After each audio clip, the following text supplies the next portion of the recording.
The college sport industry generates $11 billion in annual revenues. 50 colleges report annual revenues that exceed $50 million.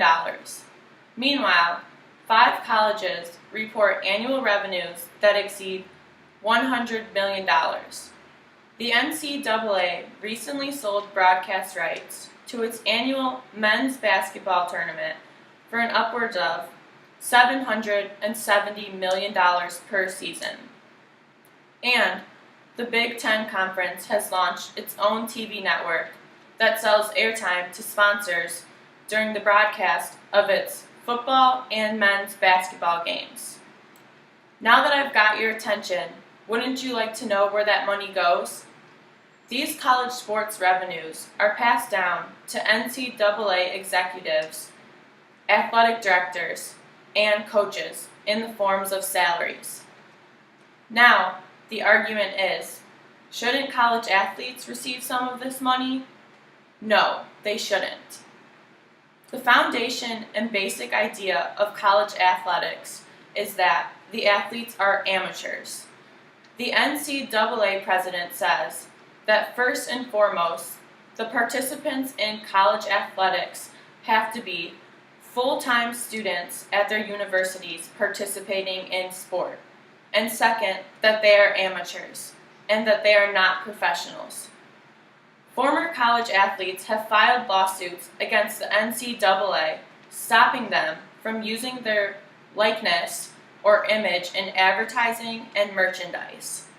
In court testimony, the NCAA president said, lifting restrictions barring student athletes from prospering from college athletics would not only strike the NCAA core values, but lead to unfair competition among member schools and conferences, driving teams out of Division I and killing the fan base.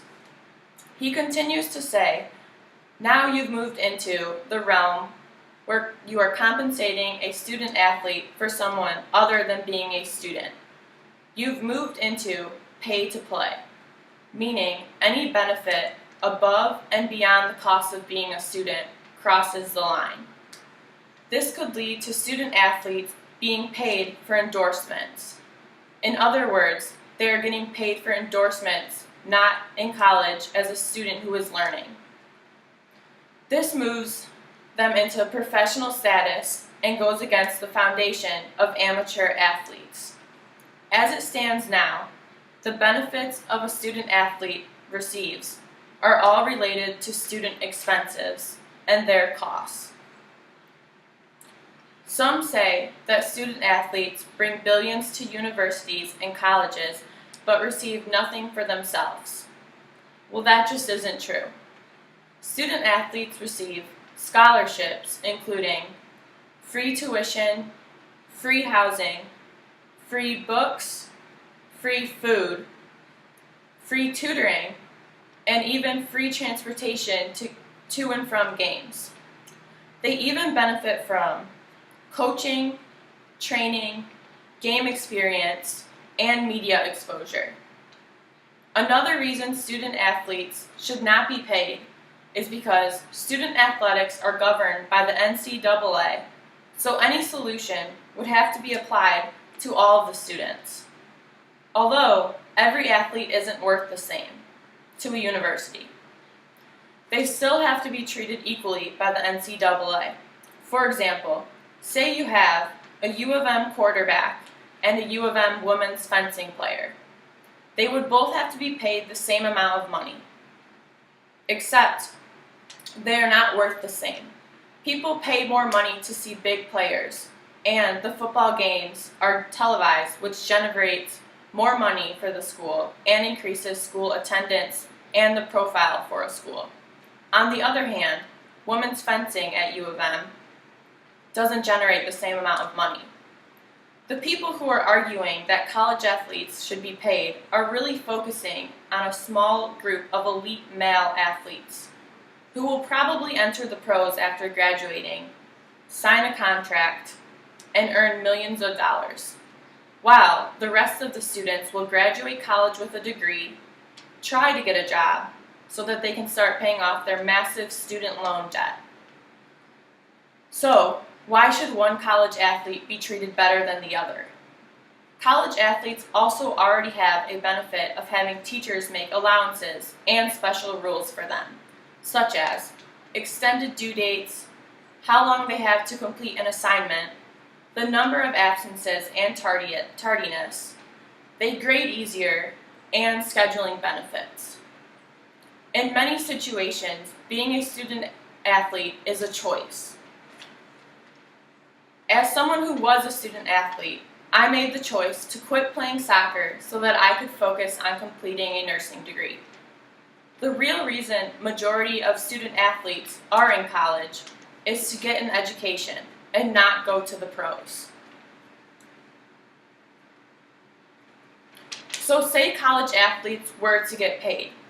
Then the question is, where does this money come from? Out of 332 schools currently competing in the NCAA's Division I, fewer than a dozen have athletic departments that are profitable. And that of the 120 programs that are comprised of the Football Bowl subdivision, just 14 are profitable. That means some 88% of the top football programs lose money for their university. And that doesn't even include the reams of cash schools are spending on the so-called non-revenue sports. Now, one might argue that being a student athlete is a full-time job and that they can't work during the season to make money. But what about all the other students who aren't athletes? They are broke too. Every student is effectively broke. Although non-athletes have the time to work a job, they also have student loans and don't benefit from free tuition through scholarship. On an average, a full 1D scholarship is $25,000 per year, equaling to $100,000 all 4 years. 71% of graduates last year had a student loan debt, with an average of $29,400 per year. From 2008 to 2012, debt at graduation increased with an average of 6% each year. So, why should one student athlete be treated better than any other student who the student athletes are already benefiting from so much more?